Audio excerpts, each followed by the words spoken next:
Hello friends, welcome back to my channel own classroom. আজকে আমি তোমাদেরকে এই ভিডিওতে ক্লাস এইটের যে লেসন ফোরের যে গল্পটা আছে দ্য গ্রেট এসকেপ, এই গল্পটার বাংলায় বঙ্গানুবাদ করে শোনাবো। ঠিক আছে?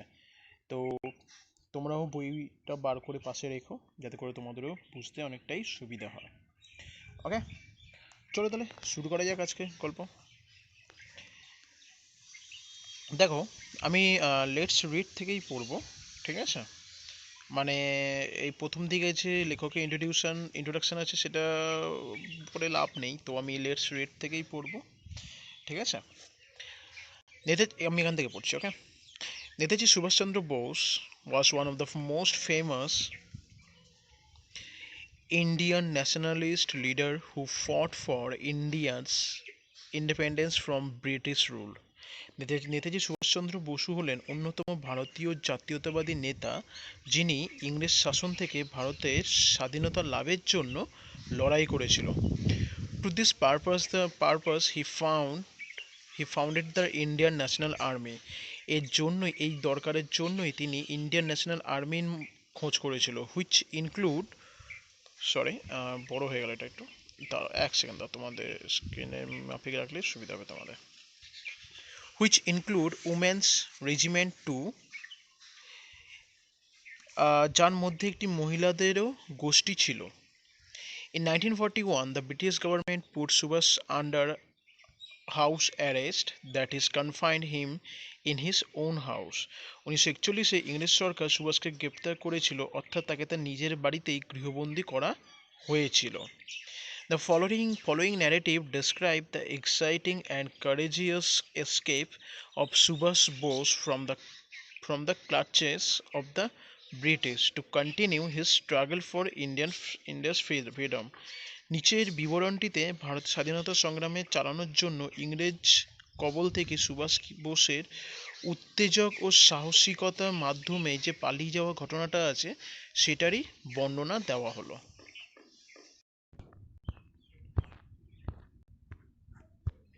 আচ্ছা, আমি এবার তোমাদের জন্য এখান থেকে বলবো। Okay. Looking pale and thin, তাকে দেখাচ্ছিল খুব রোগা এবং ফ্যাকাশে। With a bushy half ground beard, সঙ্গে তার মুখ ভর্তি দাড়ি। Subhas was reclining on his pillow, সে বালিশে হেলান দিয়ে বসেছিল। When Sisir his nephew enter Subhas bedroom that December afternoon, যখন তার ভাগ্নে শিশির তার ঘরে ঢুকলো সেই ডিসেম্বরের বিকেলে। Subhash made him sit to his right on the bed, Subhash তাকে তার ডান দিকে বসার জন্য বলল। Looking intensely at Shishir he said, তার দিকে তীব্র চোখে তাকিয়েছিল এবং তাকে বলল, can you do some work for me, তুমি কি আমার জন্য একটা কাজ করতে পারবে? শিশির নোডেড, শিশির মাথা নাড়ালো। নোডেড মানে বন্ধুরা মাথা নাড়ানো। ঠিক আছে? ওকে, কি বলছি চলো তাহলে দেখা যাক। The task as it turn out, কাজটা যেটা দাঁড়ালো, was to help plan and carry out Subhas escape from India, যেটা কিনা একটা প্ল্যান ফন্দি করতে হবে যার সাহায্যে সুভাষ যাতে ইন্ডিয়া থেকে পালাতে পারে। আমি এখান থেকে বলছি এবার। Sisir would have to drive his uncle in the dead of the night, মানে শিশিরের সুভাষকে গভীর রাতে, Sisir would have to drive the uncles in the dead of the night to a railway station far away from Kolkata. শিশিরের সুভাষকে গভীর রাতে কলকাতা থেকে দূরে কোনো একটা রেল স্টেশনে গাড়ি চালিয়ে নিয়ে যেতে হবে। এতে বলছি এবার। From his uncle's residence at Elgin Road, Shishi walked back that night to his own house at Woodburn Park in a state of wonder and subdued excitement. মানে কি বলছে? এলগিন রোডে তার কাকার বাড়ি থেকে শিশির সেই রাতে তার নিজের বাড়ি 1 নম্বর উডবার্ন পার্কে হাঁটতে হাঁটতে এসেছিল এক বিস্ময় ও চাপা উত্তেজনা নিয়ে। The police, just a minute, এখানে বলছি, the police were keeping watch on Subhas out, police যেহেতু কিনা তার সুভাষের বাড়ির উপর নজর রেখেছিল। তো it was normal for a nephew to visit an ailing uncle, যদিও এক ভাইপো তার অসুস্থ কাকার কাছে আসাটা খুবই সাধারণ ব্যাপার। Subhas had an additional excuse for meeting his nephew, সুভাষের তার ভাইপোর সঙ্গে দেখা করা একটি অতিরিক্ত অজুহাতও ছিল। Sisir was good at operating the radio, Sisir রেডিওটাকে খুব ভালোভাবে চালাতে পারতো। He helped Subhas listen to foreign broadcast. সে সুভাষকে বিদেশি সম্প্রচারগুলি শুনতে সাহায্য করত। Okay, Subhas and Sisir discussed various means of escape. Subhas ও শিশির পালানোর বিভিন্ন উপায় আলোচনা করলেন। Finally they decided to drive out in the most natural fashion. শেষ পর্যন্ত তারা ঠিক করলেন যে খুব সাধারণভাবে প্রধান দরজা দিয়ে থ্রু দ্য মেন গেট, প্রধান দরজা দিয়ে গাড়ি চালিয়ে যাবে। শিশির owned a German car called the Wanderer, which he and Subhas choose for their journey. শিশির শিশিরের একটি জার্মান গাড়ি ছিল যার নাম ছিল ওয়ান্ডারার, সেটাই তারা ঠিক করলো পালানোর জন্য যাত্রা করবে। ওকে, তো আমাদের বন্ধুরা এই যে প্রথম যে গল্পটা আছে সেই রিলেটেড, এরপরে নিচে নিচে কোশ্চেন অ্যান্সার আছে, ঠিক আছে, এগুলো তোমরা প্র্যাকটিস করো, ঠিক আছে। দেন আমি পেজ নাম্বার 34-34 চলে এসেছি। ওকে, তো 34 কি বলেছে দেখা যাক, জাস্ট মিনিট, এক second. Subhas had cabled Akbar sir to met him to Calcutta. Subhas Akbar স্যারকে তার তারের বার্তা পাঠালেন কলকাতায় তার সঙ্গে মিট করার জন্য। আচ্ছা, কেবল মানে হচ্ছে গিয়ে তারের বার্তা। Akbar Shah was a coworker in the freedom struggle against British Raj. Akbar ছিল তার সহকর্মী এই ইংরেজ শাসনের বিরুদ্ধে স্বাধীনতা সংগ্রামের জন্য। হি open the north western frontier Providence. তিনি উত্তর পশ্চিম সীমান্ত অঞ্চলে কাজ করতেন। হি ওয়াজ টু হেল্প সুভাষ এসকেপ। তিনি সুভাষকে পালাতে সাহায্য করেছিল। আমি এখান থেকে বলছি এবার। Akbar Akbar Shah came to Calcutta. Akbar Shah কলকাতায় এসেছিলেন। He was introduce to Sisi. তিনি তাকে সিসির সঙ্গে আলাপ করিয়ে দিল। Together they went to a shop in central Calcutta where they purchased baggy salwar and a black fez for Subhash disguise. তারা একসঙ্গে মধ্য কলকাতায় এলেন, যেখানে তারা কিনলেন একটা ঢোলাঢালি যে প্যান্টগুলো হয় সেই প্যান্টগুলো এবং একটা ফেজ টুপি, সুটকেস, ওকে, এবং একটা পাকানো বিছানা ও শার্ট ও বালিশ। সরি, আমি ওটা আগে বলে দিলাম, আমি আবার প্রথম থেকে তোমাদেরকে পড়ে শোনাচ্ছি। Together they went to a shop in central Calcutta where they purchase baggy salwar. তারা মানে তারা একসাথে মধ্য কলকাতায় এলো, যেখান থেকে তারা একটা ব্যাগি সালোয়ার মানে ব্যাগি প্যান্ট কিনলো, একটা মানে ঢলঢালি pant, and a black fez for Subhash disguise, এবং সুভাষের মুখের সাথে মিল রেখে একটা ফেজ টুপি কিনলো। Later Sisi also purchase a suitcase, a bed roll, shirts and pillows. তারপরে সিসির সুভাষের জন্য একটা সুটকেস কিনলো, একটা জামা কিনলো, একটা বালিশ কিনলো এবং একটা পাকানো বিছানা কিনলো। Subhas was to carry this with him in the journey, যেটা কিনা সুভাষ তার যাত্রার জন্য ব্যবহার করত। এখান থেকে পড়ছি। Sisir then went to a printer shop. Sisir তারপরে একটা প্রিন্টারের দোকানে গেল। He ordered a set of calling cards which read Mohammad Ziauddin travelling inspector. Okay, তারপর কি বললো, তারপর সে মুদ্রাকরের কাছে গেল, সে কতগুলো নাম লেখা কার্ড বানানোর নির্দেশ দিলেন, যেটা লেখা থাকবে মোহাম্মদ জিয়াউদ্দিন ট্রাভেলিং ইন্সপেক্টর, মোহাম্মদ জিয়াউদ্দিন ভ্রমণ পরিদর্শক। The Empire of India's life insurance corporate limited, যেখানে কিন্তু এই নামটা অ্যাকচুয়ালি কোম্পানি নামটা লেখা থাকবে। This was the false identity with which Subhash was to travel. এটা ছিল একটা ফলস মানে ভুয়ো একটা পরিচয়পত্র, যেটা কিনা সুভাষকে তার যাত্রাতে খুব সাহায্য করবে। ওকে, দেন কি বলছে, জাস্ট এ মিনিট, এখান থেকে বলছি আমি। On 16 January 1941, Sisir finished his dinner early and dropped to Elgin Road around 8:30 p.m. 16 জানুয়ারি 1941 সালে শিশির তার ডিনারটা মানে রাতের খাবারটা খুব তাড়াতাড়ি শেষ করলো এবং তার এলগিন রোডের বাড়িতে অ্যারাউন্ড 8:30টার দিকে মানে গাড়ি চালিয়ে আসলো। He park the wanderer at the back of the house. সে তার ওয়ান্ডারারটা বাড়ির পিছনে দাঁড় করালো। Sisi and Subhas had maintained total secrecy about the plan of escape. শিশির এবং সুভাষ পুরোপুরিভাবে তাদের যে পালানোর যে প্ল্যানটা খুব সন্তর্পণে তারা সেটাকে হাইড করে রেখেছিল। ওকে, মানে খুব গোপনীয়তার সাথে করতে চেয়েছিল। None of the family member knew anything except Subhas' niece Ila and a male cousin Dijen. ওকে, কি বলছি তাহলে, none of the family member মানে কোনো ফ্যামিলি মেম্বার নয়, শুধুমাত্র তাদের বাড়ির তার বাড়ির যে ভাগ্নি ছিল ইলা এবং ভাগনা ছিল দ্বিজেন তারা ছাড়া। Subhas and Shishir waited until the rest of the Bose family had fallen asleep. Subhash ও শিশির বোস পরিবারের বাকিদের ঘুমানো পর্যন্ত অপেক্ষা করতে লাগলো।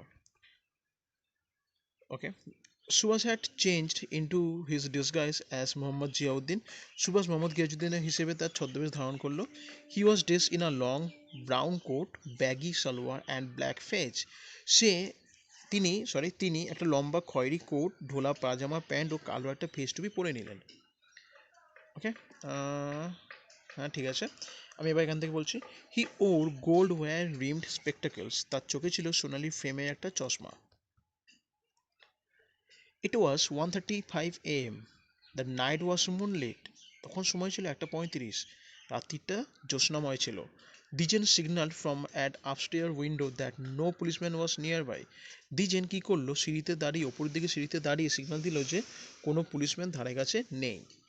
By day, the police sat on a Charpai at the corner of Elgin Road and Woodburn Road. কি বলছে, দিনের বেলায় পুলিশরা এলগিন রোড এবং উডবার্ন রোডে কোনো একটা চারপাইতে বসে থাকতো। Okay, they place up and down the street before Subhas house, তারা সুভাষের বাড়ির সামনে দিয়ে টহল দিত। On the cool winter night of January 16, they had preferred the comfort of the warm blanket on the Charpai. 16ই জানুয়ারি ঠান্ডার রাতে তারা তাদের চারপাইতে গরম কম্বলের তলায় থাকাটাই বেশি পছন্দ করেছিল। এতে কী হয়েছিল, মানে সুভাষের তাহলে খুব পালিয়ে যেতে খুব সুবিধা হয়েছিল। তো এটা আমি শেষ করলাম। ওকে, দেন লাস্ট এটা আসে, লেটস কন্টিনিউ থেকেই আমি এটা পড়বো। Subhas and Shishir hugged the inner wall of the long house corridor and tiptoed down the back stair to the car. কি বলছে, সুভাষ ও শিশির বাড়ির লম্বা বারান্দায় ধার ঘেঁষে নিঃশব্দে হেঁটে পিছনের সিঁড়ি দিয়ে গাড়ির দিকে চলে এলো। Subhas sat in the back, Sisir drop the car. Subhas গাড়ি পিছনে বসলো এবং শিশির গাড়িটা চালালো। He started the engine and drop out from 38/2 Elgin road as he had done on so many past occasion. সে ইঞ্জিন চালু করে 38/2 এলগিন রোড থেকে বেরিয়ে গেল, যেমনভাবে just a minute. As Subhas he had done on so many past occasion, যেমনভাবে আগে অনেকবারই সে গেছে। ওকে, এখান থেকে বলছি এবার। At Subhas Elgin Road residence, the light glowed in his bedroom to give the impression that he was still there. মানে কি বলছে, জাস্ট a minute. সুভাষে এলগিন রোডের বাড়িতে তার শোবার ঘরে আলো জ্বালিয়ে রাখা ছিল এটা বোঝানোর জন্য যে তিনি ওখানেই এখনও আছে। As Calcutta slept, uncle and nephew crossed Howrah Bridge and went beyond the city's precincts. ঠিক আছে, তারা কি বলতে চাইছে এটা, মানে ঘুমন্ত কলকাতাকে ফেলে কাকা ও ভাইপো হাওড়া ব্রিজ পেরিয়ে গেল এবং শহরের সীমানা ছাড়িয়ে গেল। Subhas poured Sisir coffee from a thermos. Subhas কী করেছিল, তারপর তারা বেশ দুশ্চিন্তা বোধ করছিল যখন just a minute,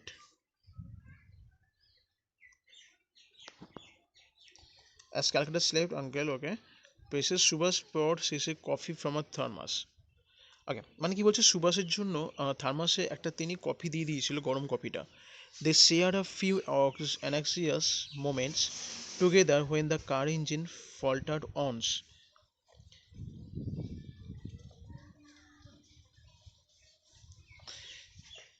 they share a few anxious moment, তারা তাদের নিজেদের সাথে খুব একটা ভালো সময় কাটিয়েছিল যখন তাদের গাড়ি ইঞ্জিনটা একবার ফল্ট করেছিল।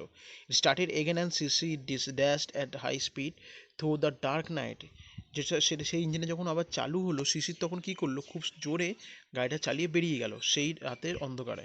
At around 8:30 AM they arrived at Barari near Dhanbad. এই 8:30টার দিকে তারা পৌঁছলো বারাড়ি, যেটা কিনা ধানবাদের কাছে ছিল। They put up at the house of Shishir brother, তারা শিশিরের ভাইয়ের বাড়িতে গিয়ে উঠল, যার নাম ছিল কি Ashok. Subhas kept his disguise on as Mohammad Ziauddin Subhas Subhas Mohammad জিয়াউদ্দিনের ছদ্মবেশ ধরেই রইলেন and said he had come on insurance business এবং বললেন জীবন বীমা কাজের জন্য সে এসেছে and was given a room to rest during the day এবং তাকে যেন একটা রুম দেওয়া হয় সারাদিনে বিশ্রামের জন্য। They made and talked in the evening and had an early dinner. তারা একসাথে কথাবার্তা বলছিল সন্ধ্যেতে এবং খুব তাড়াতাড়ি রাতের খাবারটা খেয়ে নিল। Mohammad Ziauddin left alone for Gomoh station which was some distance away. Mohammad Ziauddin সেই গোম স্টেশনে যেতে চাইলো যেটা কিনা তার বাড়িতে তার মানে বাড়ি থেকে কিছুটাই দূরে ছিল। He wanted to catch the Delhi কালকা মেল ফ্রম দেয়ার। সে সেখান থেকে দিল্লি কালকা মেল রেলগাড়িটি ধরবে। A little further from the house, বাড়ি থেকে কিছুটা দূরে, Sisir picked him up in his wanderer and drop towards the railway station. Sisir তার বাড়ি থেকে কিছুটা দূরে তার ওয়ান্ডারার গাড়িটা নিয়ে এলো এবং ওকে আমি আবার বলছি, Sisir picked him up in his wanderer. Sisir তার ওয়ান্ডারার গাড়িটা নিল তাকে মানে তোলার জন্য এবং চালিয়ে the towards the railway station এবং রেলওয়ে স্টেশনের দিকে চালালো। They reached Gomoh station in the moonlit night. তারা গোম স্টেশনে পৌঁছলো জ্যোৎস্নার রাতে। A sleepy porter collected their luggage. একজন জাস্ট মিনিট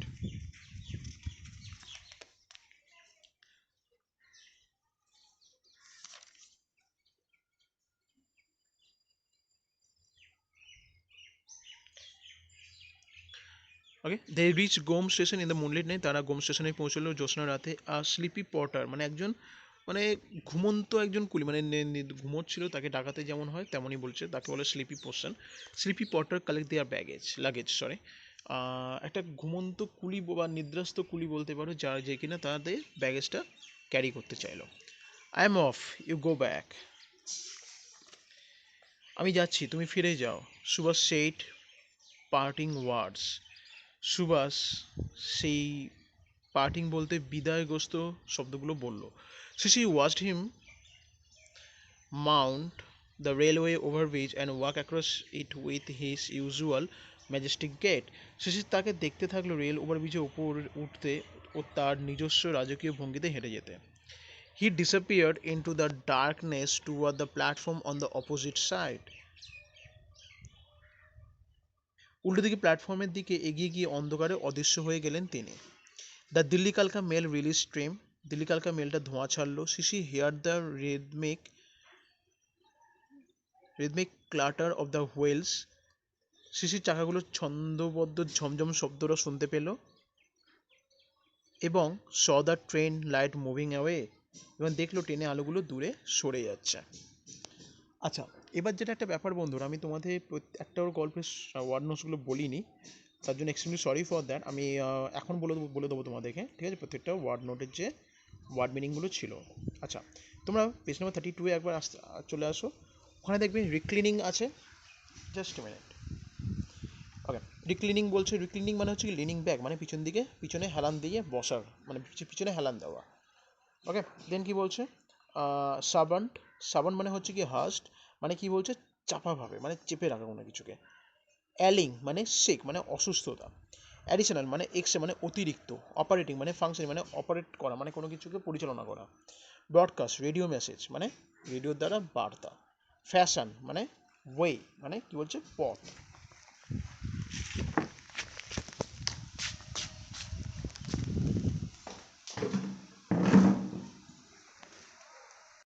ওকে, সেকেন্ডে ওয়ার্ড নোটস যেটা বলবো আমি মানেগুলো, পেজ নাম্বার তোমরা 35-এ চলে আসো। কেবল মানে কি বলছে টেলিগ্রাফ। টেলিগ্রাফ মানে হচ্ছে কি রেডিওর বার্তা। ফ্রন্টিয়ার মানে কি হচ্ছে বর্ডার মানে সীমান্ত। প্রভিন্সেস মানে কি হচ্ছে রিজিয়ান মানে এলাকা। ব্যাগ মানে কি লুজ ফিটিং মানে কি না ঢিলা ঢালা আলগা টাইপের যে জিনিসগুলো হয় সেইগুলো। ফেজ মানে কি বলছে ফেল্ট ক্যাপ, এক ধরনের টুপি, একটা পশমের টুপি। সেপ্ট লাইক আ ফ্ল্যাট টপড কোন, মানে একটা কোন মতো বেরিয়ে থাকে। দেখবে নেতাজির যে প্রত্যেকটা স্ট্যাচু বলো বা ছবি তোমরা নিশ্চয়ই দেখেছো, সেই ছবিতে যে নেতাজির যে মাথার উপর যে টুপিটা, সেই ধরনের টুপিকে বলা হচ্ছে কি ফেজ টুপি। বেড রোল, বেড রোল মানে হচ্ছে গিয়ে bedding rolled up for carrying. দেখবে অনেক বিছানাগুলো থাকে না যেগুলো পাকানো যায় ফর ক্যারিং, মানে কোনটা ঘুরতে ঘুরতে গেলে দেখবে অনেকেই দেখবে বিছানা এরকম ধরনের বিছানাগুলো মানে কী বলবো ট্রাভেল করতে পছন্দ করে, কেন বলতে খুব ইজিলি থাকে বা ইজিলিভাবে ক্যারি করা যায় এবং যেখানে সেখানে পেতে তোমরা আরামসে শোয়াও যায়, ঠিক আছে। নেক্সট যদি পেজ মানে ওয়ার্ড মিনিংগুলো বলতে চাই তাহলে সেটা হচ্ছে কি তোমাদের পেজ নাম্বার 37-এ পেয়ে যাবে। 37-এ পেজ নাম্বারটা কী বলছে, টিপটোড, প্রথম ওয়ার্ড নোটটা আছে টিপটোড, যেখানে কী বলছে walk without making any sound, নিঃশব্দে হেঁটে চলাকে বলা হচ্ছে কি টিপটোড, ঠিক আছে। প্রিসিন্স, প্রিসিন্স মানে হচ্ছে গিয়ে বাউন্ডারি, মানে কি না ধার, বাউন্ডারি বলে না যে ওভার বাউন্ডারি, মানে ক্রিকেট খেলাতে বলি তো কি আমরা এগুলো ধার হিসেবে অ্যাকচুয়ালি আইডেন্টিফাই করা হয়ে থাকে। থার্মাস মানে ফ্লাস্ক, ফ্লাস্ক মানে কি বন্ধুরা, যেটাতে কিনা আমরা সেই গরম চা ফা করে নিয়ে আমরা বিভিন্ন জায়গায় ঘুরতে ঘুরতে গেলে যে ক্যারি করি, লম্বা মতো হয়, যেখানে চা ফা রাখলে গরম থাকে, সেইটা বলছে কি ফ্লাস্ক। গেট মানে ম্যানার অফ ওয়াকিং, হাঁটার ধরন। ক্লাটার মানে কন্টিনিউয়াস নয়েজ, কন্টিনিউয়াস নয়েজ মানে কি বলতে চাইছে, কন্টিনিউয়াসলি মানে অনবরত কোনো শব্দ হওয়া কে বোঝাচ্ছে, ঠিক আছে। তো আজকে আমার এই ভিডিওটা এই পর্যন্তই, ঠিক আছে। তো আমি আমার পরবর্তী ভিডিওতে আমি আমার যে এই ক্লাস 8-এর যে পরবর্তী যে চ্যাপ্টারটা আছে সেই চ্যাপ্টারের যে গল্পটা আছে সেটা বাংলা অনুবাদ করে তোমাদেরকে অবশ্যই আপলোড করবো খুব তাড়াতাড়ি। তো যদি আমার ভিডিওটা ভালো লেগে থাকে অবশ্যই বন্ধুরা তোমাদের কাছ থেকে একটা লাইক আমি এক্সপেক্ট করবো। আর কমেন্ট করো যদি তোমাদের কোনো রকম যদি কোয়ারি থাকে বা কোনো কিছু যদি জানার থাকে দেন অবশ্যই আমাকে কমেন্ট করতে ভুলো না। আর শেয়ার তো অবশ্যই করো বন্ধুদের সাথে তোমাদের, ঠিক আছে। আর এরকম আরও অনেক মানে স্টাডি ভিডিও বা টিউটোরিয়াল যাই বলো না কেন, মানে শিক্ষার ভিডিও আমি আপলোড করতেই থাকবো। দেন এরকম ধরনের ভিডিওগুলো দেখার জন্য আমার চ্যানেলকে সাবস্ক্রাইব করতে ভুলো না, এবং পাশে যে বেল আইকনটা থাকবে সেখানটাতে আমার ভিডিওর প্রথম নোটিফিকেশান পাওয়ার জন্য সেটা ক্লিক করতে ভুলো না, ঠিক আছে। তো প্র্যাকটিস করো ভালো করে, ঠিক আছে। তো কি প্র্যাকটিসিং, ভালো থেকো, গুড বাই।